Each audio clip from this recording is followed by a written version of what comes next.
You are listening to MACREADS.com, making justice audible. The narrator for this episode is Mac McCoy. We honor the traditional marshal's cry at the opening of every United States Supreme Court session. Oyez, oyez, oyez, all draw near and give a listen. Court is in session. This episode includes the United States Supreme Court's April 19, 2023 opinion in the case of Reed v. Goertz. Justice Kavanaugh delivered the opinion of the court. In many states, a convicted prisoner who still disputes his guilt may ask state courts to order post-conviction DNA testing of evidence. If the prisoner's request fails in the state courts, and he then files a federal Title 42 United States Code Section 1983 procedural due process suit challenging the constitutionality of the state process, when does the statute of limitations for that Section 1983 suit begin to run? The 11th Circuit has held that the statute of limitations begins to run at the end of the state court litigation denying DNA testing, including the state court appeal.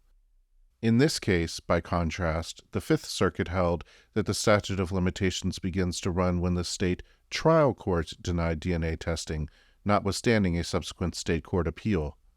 We conclude that the statute of limitations begins to run at the end of the state court litigation. Part 1.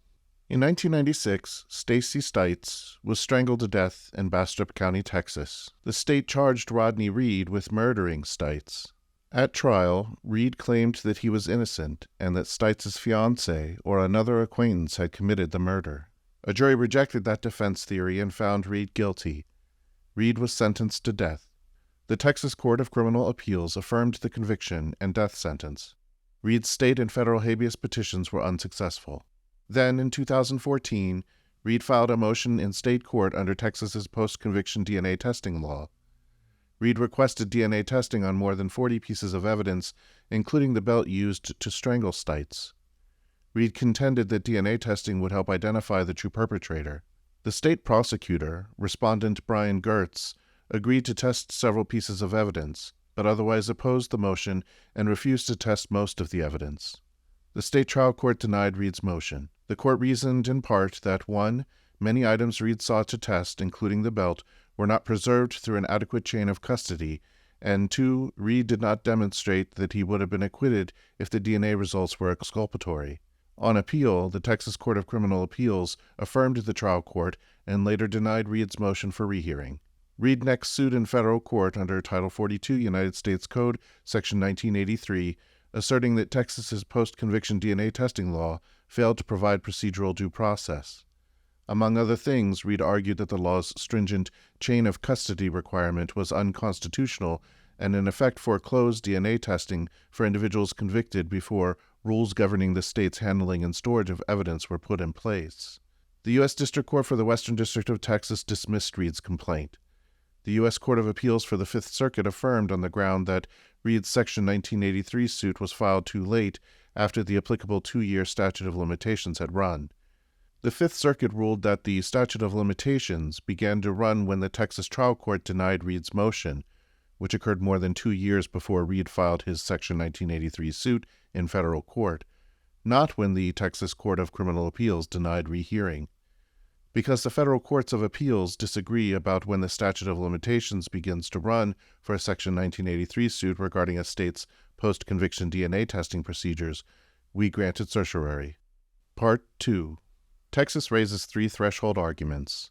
First, Texas argues that Reed lacks standing. We disagree. Reed sufficiently alleged an injury in fact, denial of access to the requested evidence. The state prosecutor, who is the named defendant, denied access to the evidence and thereby caused Reed's injury. And if a federal court concludes that Texas's post-conviction DNA testing procedures violate due process, that court order would eliminate the state prosecutor's justification for denying DNA testing. It is substantially likely that the state prosecutor would abide by such a court order. In other words, in terms of our standing precedent, the courts would have ordered a change in a legal status, and the practical consequence of that change would amount to a significant increase in the likelihood that the state prosecutor would grant access to the requested evidence, and that Reed, therefore, would obtain relief that directly redresses the injury suffered. Second, Texas invokes the state's sovereign immunity. but the Ex parte Young doctrine allows suits like Reed's for declaratory or injunctive relief against state officers in their official capacities. Third, Texas contends that Reed's procedural due process claim contravenes the Rooker-Feldman doctrine. That doctrine prohibits federal courts from adjudicating cases brought by state court losing parties challenging state court judgments. But as this court explained in Skinner v. Switzer, even though a state court decision is not reviewable by lower federal courts, a statute or rule governing the decision may be challenged in a federal action. Here, as in Skinner, Reed does not challenge the adverse state court decisions themselves, but rather targets as unconstitutional the Texas statute they authoritatively construed. Part 3. This court's case law severely limits the federal action a state prisoner may bring for DNA testing. The court has rejected the extension of substantive due process to this area and left slim room for the prisoner to show that the governing state law denies him procedural due process.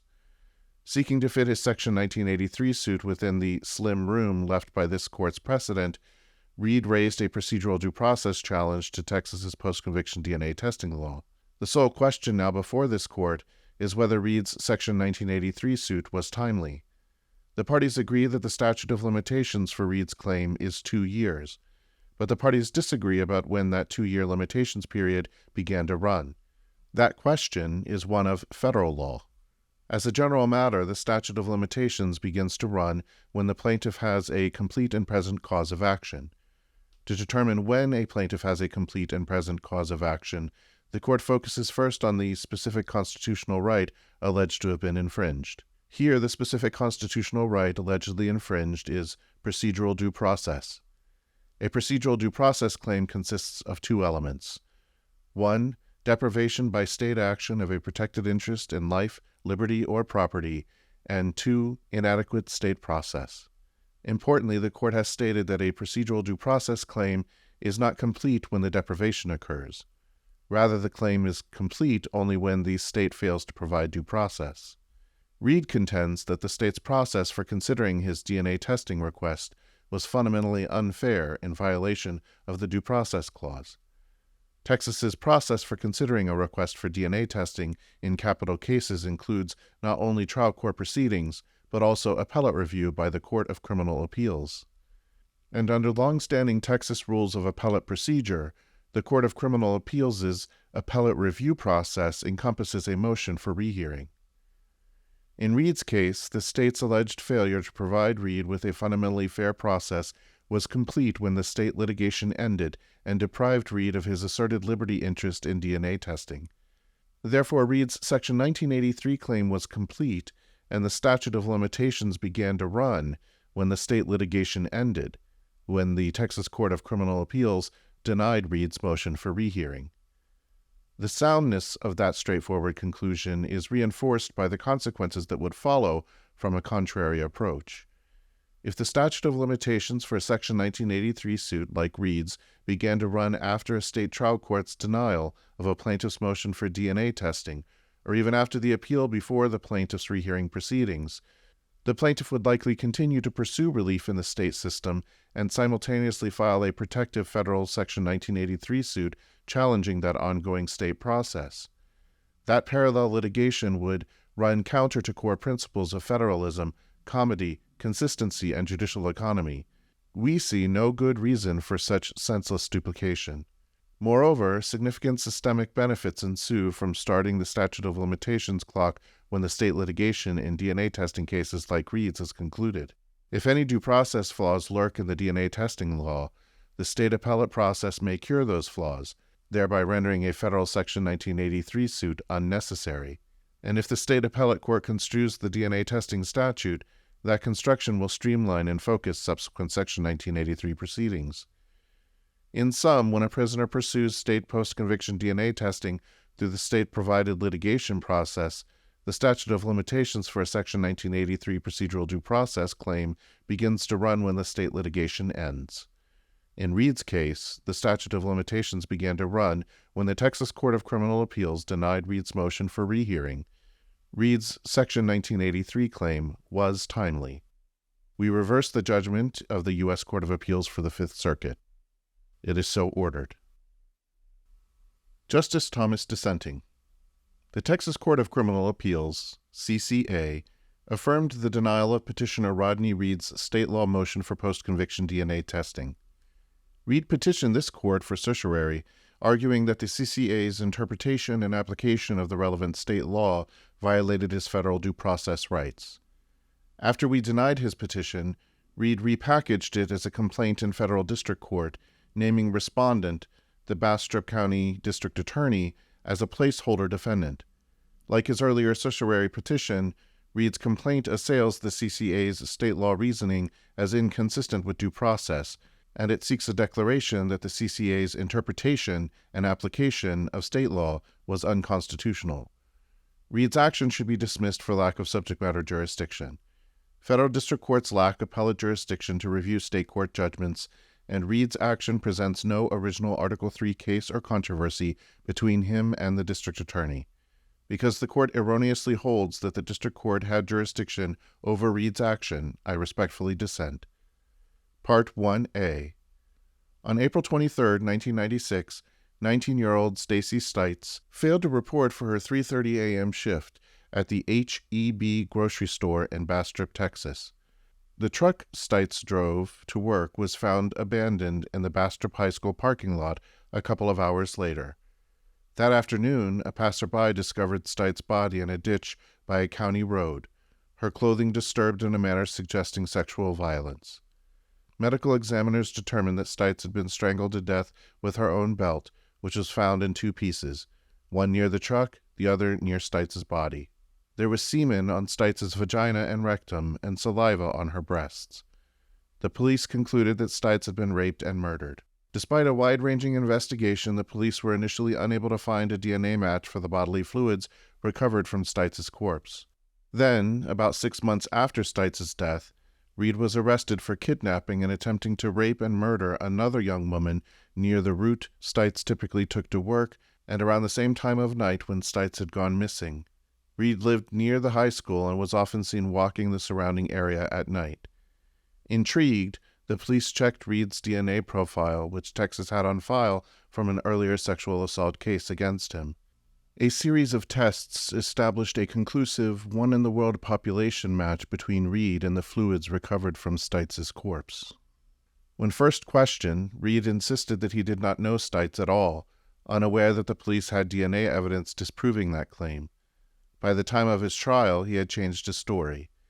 He and Stites were having a consensual affair, and someone else, perhaps her jealous fiancé, had committed the murder. The jury rejected that post hoc narrative and found Reed guilty. In the separate penalty phase, Reed's kidnapping victim testified about how Reed had abducted, threatened, and attempted to rape her before she was fortuitously able to escape. 4 other women, and one underage girl, also testified that Reed had brutally beaten and raped them in the past. Reed was sentenced to death. The CCA affirmed Reed's conviction and sentence in 2000.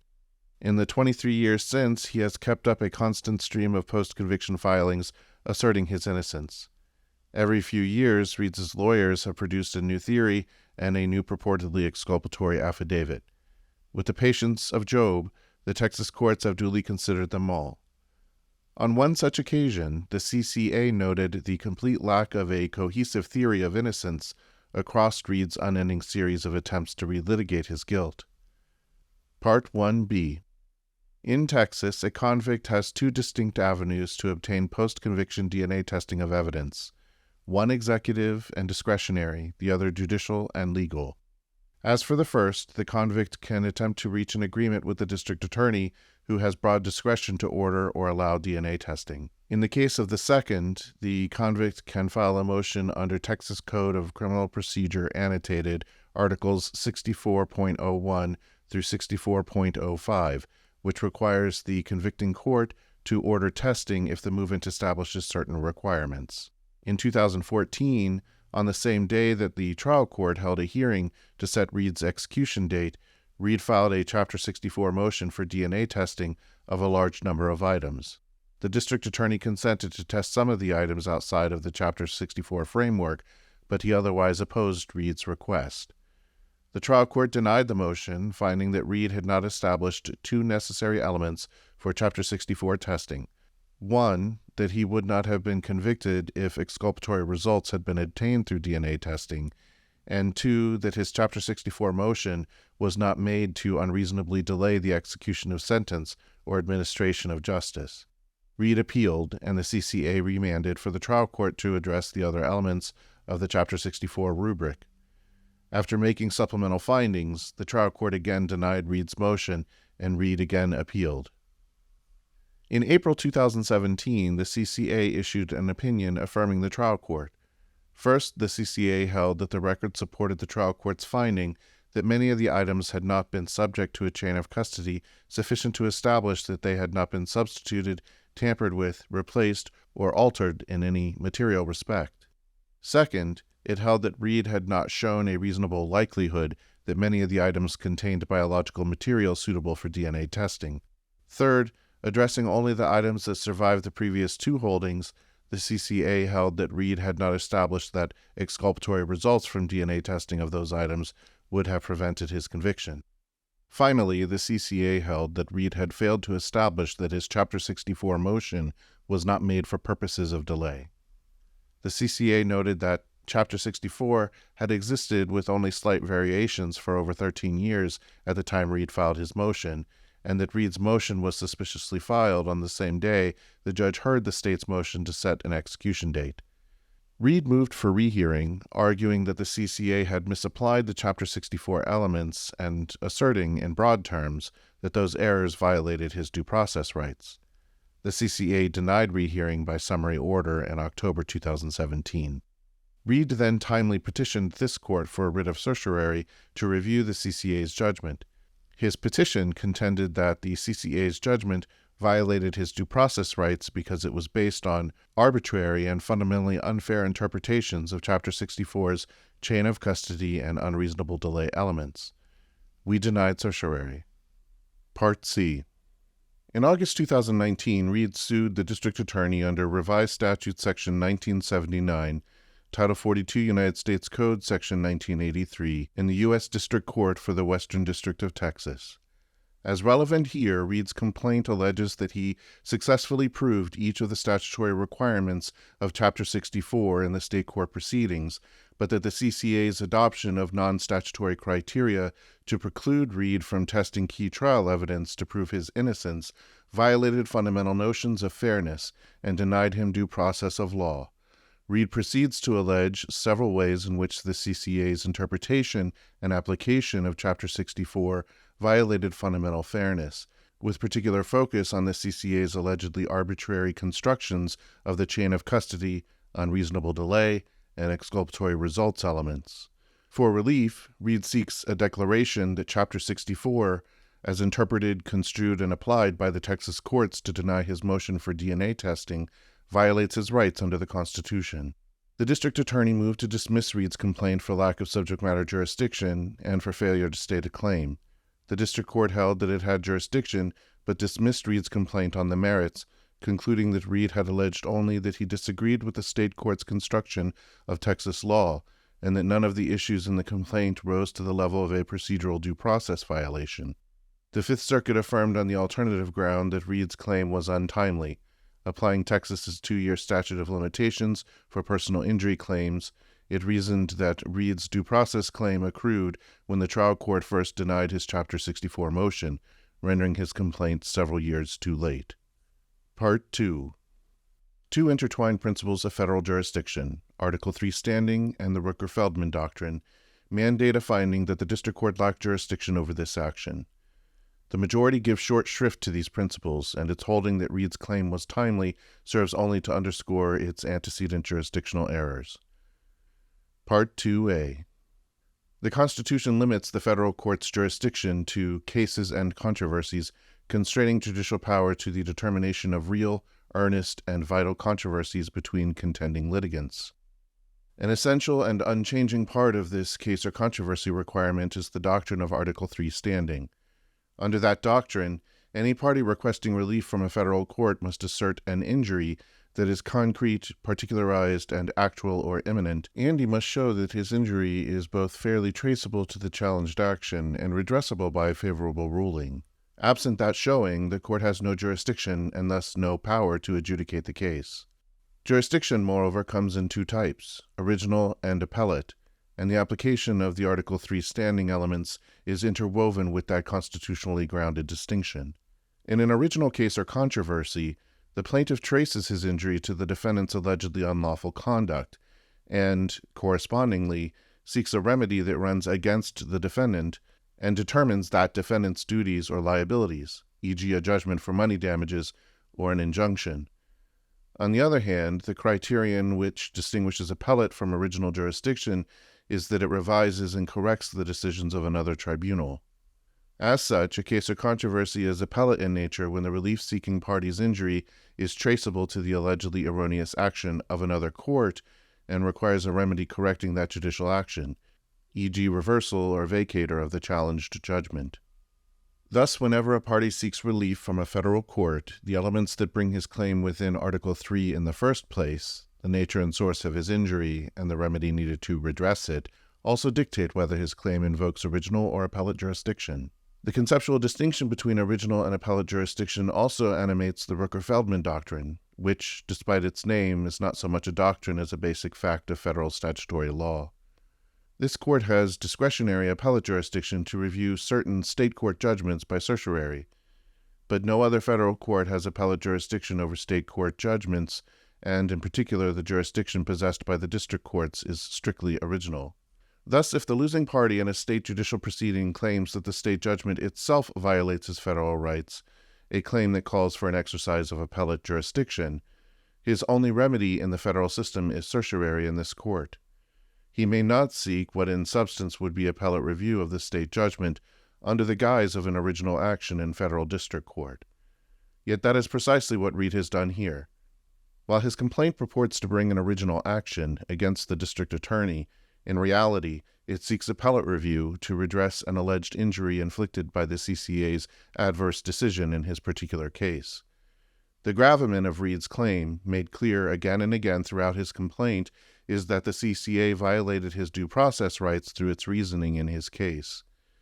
All of those alleged injuries are traceable to the CCA, not to the district attorney, and redressing them would require an exercise of appellate jurisdiction over the CCA, jurisdiction that the district court does not have. Confirming the point, Reed's complaint does not ask the district court to control the district attorney's actions at all. Instead, the only relief it requests is a declaration that the CCA's interpretation and application of Chapter 64 is unconstitutional. The complaint transparently seeks nothing more than the district court's review and rejection of the CCA's judgment. As such, it founders upon the Rooker-Feldman doctrine, as well as the Article 3 traceability and redressability requirements with which that doctrine is intertwined. Any doubt that Reed seeks de facto appellate review should be dispelled by one undisputed fact. Every due process violation that Reed alleges could have been considered on direct review of the CCA's judgment in this court. After all, determining whether state court judgments applied unconstitutional constructions of state law is a classic use of this court's appellate jurisdiction under Title 28 United States Code Section 1257A. That is why Reed originally petitioned this court for certiorari to review the CCA's judgment, and it is why he agreed at oral argument that we could have granted that petition. Yet, even after repackaging his failed certiorari petition as an original Section 1983 complaint, Reed not only concedes, but affirmatively argues that his claim is analogous to the due process arguments presented in Rogers v. Tennessee, Bowie v. City of Columbia, and Brinkerhoff Ferris Trust and Saving Company v. Hill. That he is correct on that front should be fatal to his complaint. Like the petitioners in those cases, Reed contends that the rules of decision applied against him in a state court proceeding violated his due process rights. Because those contentions would have been appropriate subjects for this court's appellate review, it follows that Reed cannot press the same due process challenges and seek the same relief in an original action in the district court. In holding otherwise, the majority improperly separates the Rooker-Feldman and Article 3 inquiries and applies a different theory of Reed's claim to each. But Reed's claim must satisfy two conditions at once. It must implicate an Article 3 case or controversy between the parties to this action, and that case or controversy must fall within the district court's strictly original jurisdiction. The majority articulates no theory of how Reed's claim can satisfy both conditions. That is because there is no such theory. A useful way to review this is to work backwards from the majority's Rooker-Feldman holding. The majority accepts Reed's representation that he does not challenge the adverse state court decisions themselves, but only targets as unconstitutional the Texas Statute, Chapter 64, they authoritatively construed. But this workaround to Rooker-Feldman raises a glaring Article 3 problem. As this court has repeatedly explained, a federal court may not entertain a free-floating challenge to a statute unmoored from a concrete case or controversy. Unless Reed merely seeks an advisory opinion, his due process challenge to Chapter 64 must seek relief from some concrete enforcement or application of that law that affects him. More specifically, Reed must be challenging either 1. Some conduct of the district attorney constituting enforcement of Chapter 64 against him, or 2. The CCA's application of Chapter 64 as a rule of decision in his case. If it is the former, Reed's suit is original. If it is the latter, it requires an exercise of appellate jurisdiction. So which is it? As already indicated, the correct answer is the latter.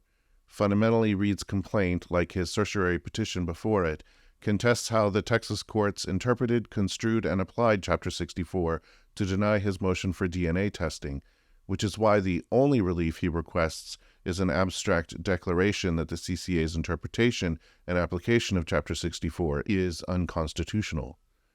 The idea that his claim does not challenge the adverse state court decisions cannot survive even a cursory examination of his complaint, nor would the other possibility make any sense. Reed cannot be seeking relief from the district attorney's enforcement of Chapter 64 because the district attorney has not enforced that law against Reed at all. The sum total of the district attorney's relevant conduct is as follows. First, he declined to order Reed's desired testing in his executive discretion, independent of Chapter 64.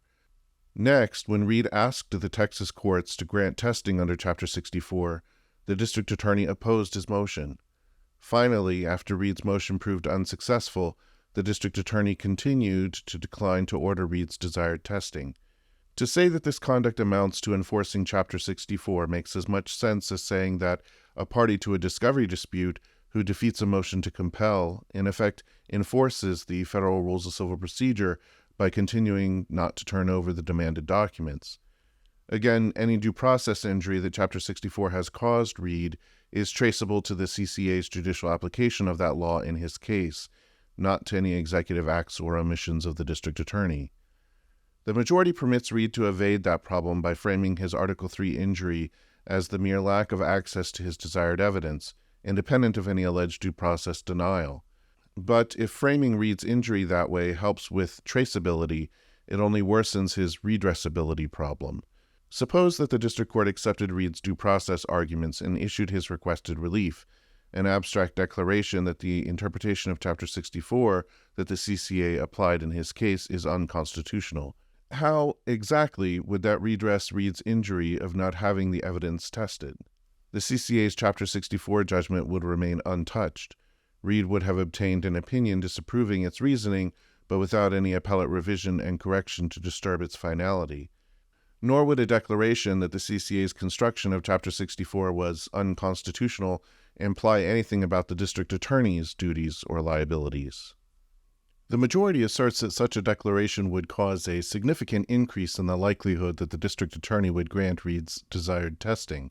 But the district attorney has made clear that he does not understand Reed's requested relief to require any change in conduct from him, and that it is not likely to bring about such change. If the majority thinks the district attorney is wrong about that, it would only be fair to explain exactly what change in conduct would be legally required of him if Reed prevailed on his due process claim. The majority fails to do so. Instead, it offers a number of vague pronouncements, all of which wilt under scrutiny. Consider the claim that Reed's victory in this action would eliminate the district attorney's justification for denying DNA testing. If this means that Reed's requested relief would entitle him to testing under Chapter 64, it is wrong, because the CCA's unreversed judgment would stand as a final, binding determination of Reed's Chapter 64 rights, even if the district court were to declare that, in its opinion, the CCA had applied that law unconstitutionally in Reed's case. Alternatively, if the majority means that the success of Reed's due process claim would require the district attorney to permit testing in his independent executive discretion, it is also wrong because Reed is not challenging the district attorney's denial of discretionary testing as unlawful, only the CCA's interpretation and application of Chapter 64. The majority also misses the mark when it asserts that it is substantially likely that the district attorney would abide by Reed's requested court order. Again, the only court order Reed seeks is a declaration disapproving the legal underpinnings of the CCA's judgment. Such an order would have no bearing on the district attorney's future conduct. In a literal sense, there would be nothing for him to abide by. Finally, the majority says that the district court would have ordered a change in a legal status were it to grant the declaration Reed seeks. The intended meaning of this statement is completely obscure. The status that the majority has in mind cannot be that of Chapter 64 itself. Nor can the majority mean that the district court could change the status of the CCA's judgment. In reality, the only way that the district court could possibly help Reed obtain DNA testing is by directly controlling the district attorney's actions. But again, Reed's complaint neither requests nor sets forth a basis for any such relief. In sum, there is no getting around the essential problem with Reed's due process claim. To the extent he is not merely seeking an advisory opinion, he is complaining about a court-inflicted injury, and redressing that injury would require an exercise of appellate jurisdiction that the district court does not possess. In substance, his complaint in this action is a mere reprise of his prior certiorari petition, camouflaged as an original action against the district attorney. Thus, I would vacate the Fifth Circuit's judgment and remand this case to the district court with instructions to dismiss the complaint for lack of subject matter jurisdiction. Part 2b. The majority next holds that Reed's Section 1983 due process claim was timely because it did not accrue until the CCA denied rehearing. The little reasoning the majority offers for this conclusion helpfully accentuates its antecedent jurisdictional errors. First, the majority points out that a procedural due process claim is not necessarily complete when the deprivation occurs, but only when the state fails to provide due process. Yet the general rule is that due process itself requires pre-deprivation notice and hearing. So the truism for which the majority quotes Zinnerman versus Birch matters only in those extraordinary situations in which we tolerate post-deprivation process as sufficient. The majority proceeds to show, however, that it does not regard this case as a post-deprivation case at all, for it says that the state deprived Reed of his asserted liberty interest in DNA testing at the very moment when the state's alleged failure to provide Reed with a fundamentally fair process was complete. Given this understanding of Reed's claim, the important proposition with which the majority begins its analysis is doctrinally irrelevant.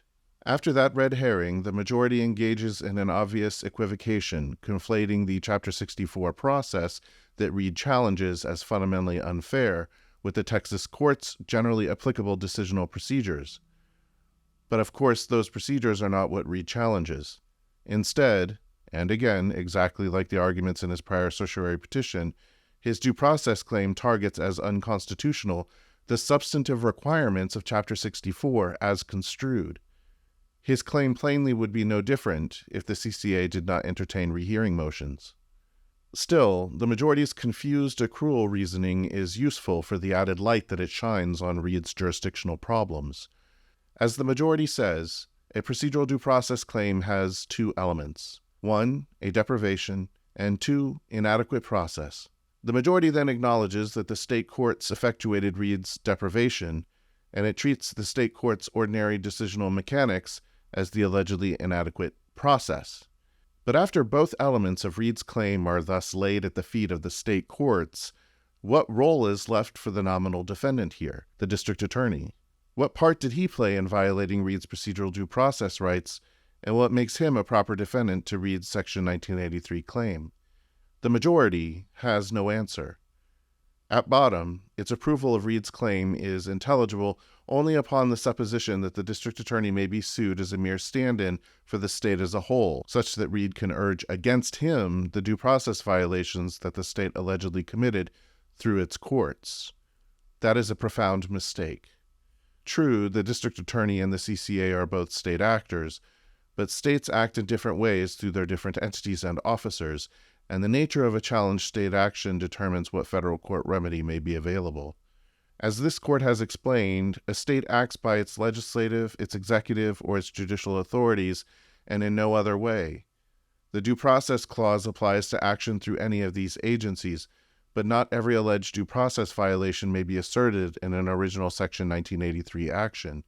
By itself, a state's legislative enactment of an unconstitutional law does not give rise to a justiciable case or controversy. Next, when a state allegedly violates due process through executive action, the aggrieved party may bring an original action for appropriate relief against the relevant executive officer. And when a state allegedly violates due process through its judicial actions, be it through the denial of a fundamentally fair judicial procedure or through the application of a rule of decision that itself violates due process, the remedy that Congress has provided is appellate review of the challenged judgment in this court. But if that remedy proves unsuccessful, as it did for Reed, the aggrieved party cannot simply substitute an executive officer as a defendant, charge the state court's errors to that officer, and seek redress for a court-inflicted injury in a purported original action. Properly understood, therefore, Article 3, the Rooker-Feldman Doctrine, and procedural due process principles work in harmony. The majority's piecemeal analysis replaces this natural coherence with chaos. It dilutes Article 3's traceability and redressability requirements to the point of irrelevance. It creates a system in which the same state court actions simultaneously give rise to identical original and appellate claims for relief. It allows Reed to convert his failed certiorari petition into a Section 1983 complaint, and in doing so, it authorizes a proceeding in which the district court can do nothing except opine on the constitutional merits of a state court adjudication. If there is a mitigating factor to today's decision, it is that the Section 1983 action that the court misguidedly allows to proceed is no barrier to the prompt execution of Reed's lawful sentence. Indeed, Reed conceded at oral argument that you do not get a stay of execution just because you brought a Chapter 64 proceeding or just because you're in Section 1983 proceedings challenging the adequacy of the procedures available to you from the state. Texas is free to take him at his word. But because the majority undermines vital principles of federal jurisdiction and destabilizes the orderly working of our judicial system, I respectfully dissent. Justice Alito, with whom Justice Gorsuch joins dissenting. This case involves a suit brought by petitioner Rodney Reed under revised statute section 1979, Title 42 United States Code section 1983, against Brian Goertz, the district attorney of Bastrop County, Texas. Reed claims that Goertz violated his due process rights when, based on the Texas Court of Criminal Appeals interpretation of the Texas statute that allows post-trial DNA testing under specified circumstances, Article 64 of the Texas Code of Criminal Procedure, Goertz continued to deny Reed's request for DNA testing of certain items found near the scene of the murder for which he was convicted 25 years ago. As the court notes and the parties agree, the statute of limitations for Reed's claim is 2 years. Reed filed his complaint on August 8, 2019, and the lower courts held that this was too late. The question before us is when the 2-year statute of limitations began to run. That is, in legal parlance, when Reed's claim accrued. As the parties agree, the general rule is that a claim accrues when the plaintiff has a complete and present cause of action. Reed contends that his claim did not accrue until the Texas Court of Criminal Appeals, CCA, denied his petition for rehearing on October 4, 2017, and thus refused to retract the interpretation of Article 64 that the court had unanimously adopted on April 12, 2017. Goertz, on the other hand, argues that Reed's claim accrued no later than the date of the CCA's April 12 decision, and because that date preceded the federal lawsuit by more than 2 years, Goertz maintains that we should affirm the Fifth Circuit's decision that Reed's complaint was filed too late. As I will explain, there is room for debate about exactly when Reed's DNA testing claim accrued, but in my view, the notion that this did not take place until rehearing was denied is clearly wrong. Part 1. Before getting to the nub of this case, I briefly explain why Reed's claim might have accrued even earlier than April 12, 2017. First, it can be argued that Reed's claim against Goertz accrued on or before July 2014, when Goertz initially refused Reed's testing request. The general rule is that a plaintiff's Section 1983 claim against a state official for violating a constitutional right accrues when the alleged violation takes place, and the court does not disclaim the possibility that a plaintiff could file a Section 1983 claim as soon as a state prosecutor denies a DNA testing request. Another possibility is that the particular claim Reed now asserts did not accrue until the state trial court held that Goertz had properly denied Reed's testing request. Reed does not claim that the bare text of Article 64 is unconstitutional. Had he done so, he could hardly argue, as he does now, that his claim did not accrue until the end of the appellate process. Instead, he stresses that his claim concerns the state court's construction of that statute, and in particular their holding that the evidence for which testing is sought must not be contaminated. In response to this argument, Goertz contends that every allegedly unconstitutional aspect of the judicial interpretation of the statute was adopted by the time the state trial court issued amended findings of fact and conclusions of law in 2016, and Goertz therefore takes the position that Reed's unconstitutional construction claim accrued at that time. Part 2a. For present purposes, it is not necessary to decide whether Reed's claim accrued on either of these two dates. We need only decide whether accrual was put off until the CCA denied rehearing, and it is clear to me that this delayed accrual date is wrong. As noted, the claim that Reed asserts is not based on the bare text of Article 64, but on what he claims is an erroneous interpretation of that provision by the Texas courts. He thus submits that his claim accrued when the authoritative construction of Article 64 that he challenges was pronounced by the CCA. I will assume, for the sake of argument, that Reed's claim accrued when the CCA issued its authoritative construction of Article 64, but I cannot agree with Reed's argument, which the court conspicuously declines to defend, that the CCA's interpretation did not become authoritative until rehearing was denied. Reed cites no authority for the proposition that the filing of a petition for rehearing typically suspends the authoritative force of an appellate court's decision, and in fact, it appears that the opposite is true, as this court's GVR practice illustrates. On or shortly after a day when we hand down a decision, we often GVR cases in which petitions raising similar issues are pending before us. That is, we grant the petition, vacate the decision below, and remand the case for reconsideration in light of the decision we have handed down. On June 30th, 2022, for example, we did this in no fewer than 33 cases. We did not wait to see if a petition for rehearing will be filed, nor do we hold off until a mandate is issued or a certified copy of the judgment is prepared. If our decisions did not become authoritative and binding as soon as they are issued, this practice would be impermissible. There is no reason why decisions of the CCA should be viewed any differently. On the contrary, it appears that the CCA has followed a practice similar to our GVR practice, and neither Reed nor the court has cited any contrary Texas authority. Accordingly, Reed's authoritative construction argument became complete at the latest when the CCA adopted that construction on April 12, 2017, 2 years and 11 months before Reed filed his Section 1983 complaint. Part 2b. Unlike Reed, the court does not contend that the CCA's interpretation lacked authoritative status until rehearing was denied. Instead, the court merely proclaims that the state, acting through Goertz, did not deny Reed due process of law until the state litigation ended. I certainly see the logic in this view. Until the process afforded by a state has been exhausted, it may be said that the state has not definitively denied the process that the Constitution is alleged to demand. This logic leads to the conclusion that a prisoner like Reed should exhaust state remedies, something that would generally be required if the proper vehicle for contesting the denial of a DNA testing claim were a petition for a writ of habeas corpus. But the court rejected that proposition in District Attorney's Office for the 3rd Judicial District versus Osborne, and it is well established that a Section 1983 plaintiff need not exhaust state remedies. Not only is this the general rule, but the Osborne court found that the rule applies in cases involving constitutional challenges to the denial of requested DNA testing. Thus, the court's reasoning collides with precedent. On top of this, the court's reasoning, if taken to its logical conclusion, points to a result that neither Reed nor the court is willing to embrace. namely that a due process challenge to the denial of a request for DNA testing is not ripe until state remedies have been exhausted. But that is where the court's reasoning is likely to lead. Reed tries to circumvent this problem by distinguishing between a claim that challenges the literal terms of a state law and one that challenges the law as authoritatively interpreted by the state's highest court.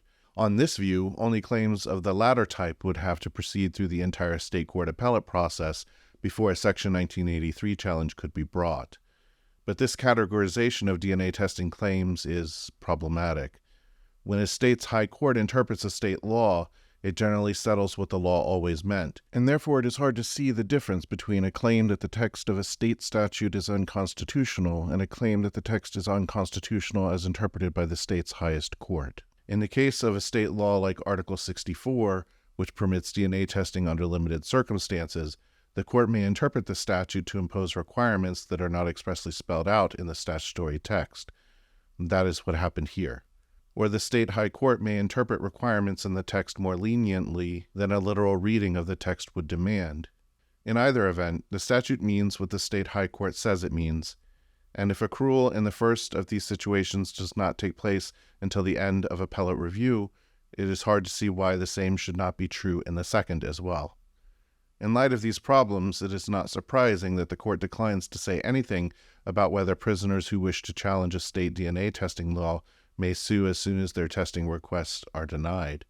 The court says only that it need not address the hypothetical scenario of a plaintiff who declines full appellate review. But what does that mean? Does it mean that such a plaintiff must exhaust state remedies at the trial level but need not appeal? Does it mean that such a plaintiff must pursue some but not full appellate review? Litigants in lower courts are left to guess. Instead of clarifying the law, the court's decision may sow confusion. Part 2C. Much of Reed's argumentation is not aimed at the argument that his claim accrued when the CCA issued its contested interpretation of Article 64. Instead, Reed directs his attack on the earlier possible accrual dates discussed in Part 1 of this opinion, and in particular the Fifth Circuit's holding that a claim like Reed's accrues when testing is denied at the trial level. He says that this rule is unfair because he isn't Nostradamus, lacks supernatural foresight, and therefore could not have predicted at the time of the trial court decision whether the CCA would ultimately agree. He argues that his rule promotes federalism because it encourages resort to state court litigation before turning to the federal courts, judicial economy because it tends to avoid contemporaneous litigation in both state and federal court, comity because it allows state courts to adopt interpretations of their statutes that avoid federal constitutional problems, and practical reality, because a prisoner bringing an authoritative construction claim cannot know in advance how a state's high court will interpret the relevant statute. The court makes related arguments.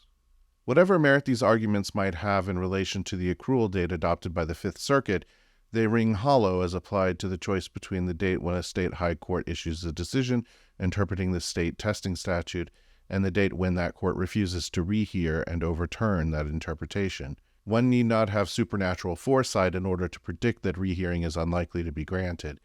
And it is hard to see how requiring a Section 1983 plaintiff to sue within 2 years after a state high court decision is issued is unfair or does any damage to federalism, comity, or judicial economy. Reed has provided no explanation why he could not have filed his Section 1983 action within 2 years after the CCA's decision. Instead, he waited until an execution date was set. While that event may have concentrated his mind wonderfully, that is not an excuse for the basic mistake of missing a statute of limitations. For these reasons, I would affirm the judgment below, and I therefore respectfully dissent.